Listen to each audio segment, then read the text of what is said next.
Duffy, you get to go off. He gets to talk about my New York Giants. The Bills are 2-0. Very impressive. You own now New Jersey. Well, I mean, yeah, thank you. Because you said, oh, well, best team in New York. Yeah, way to go, Tariq. I don't know if you own an Atlas. Listen, I wasn't surprised. Okay, Josh.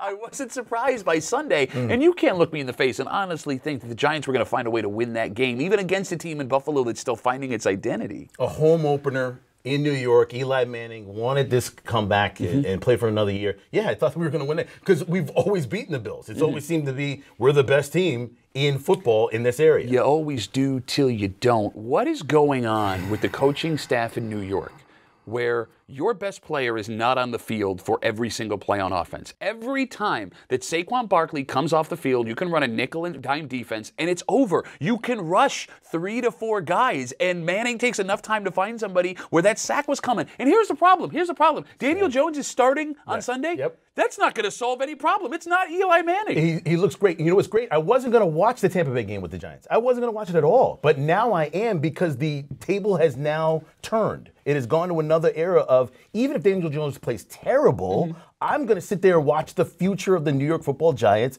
Unfortunately, it comes at the expense of a 2-time Super Bowl winning champion for our franchise. I'll never forget him. Coaches who make a change often don't get to see that change through. And this just is so weird. If you have, how do you not give the ball to him every time? Saquon Barkley. Yes. Yeah.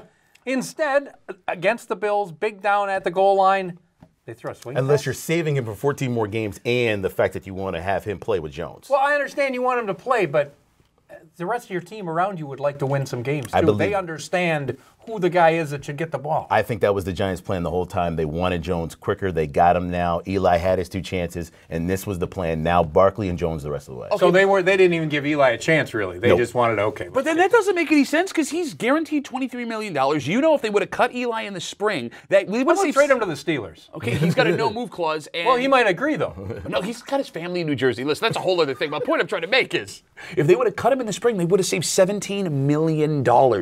Those 2 games that Eli Manning played cost the Giants $17 That's monopoly million. money in the NFL. Not when you lose the way you did to the Cowboys and the Bills back-to-back, and that's how his career ends. Still going to have the money. Speaking of the Bills, the Bengals are now up. It's the home opener. That place is going to be rocking. Is it 3-0 by the end of the afternoon? Okay, It's 3-0 before the beginning, or before the afternoon starts.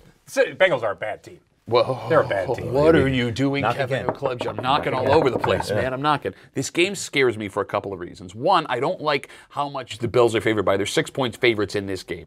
2, Andy Dalton, for whatever reason, always plays a solid game against the Bills. And there's Bills fans do love him, That's the thing. There's that connection. I tweeted out a joke about Andy Dalton, and all these people, how dare you say these things? It's real now. Let's get back to this thing. Okay, you have the fact that the Patriots are a week away, and people are already talking about them. I don't know what it's like in the dressing room. You have the fact that the Bengals, they're not as bad as you think they are. So this is a trap game.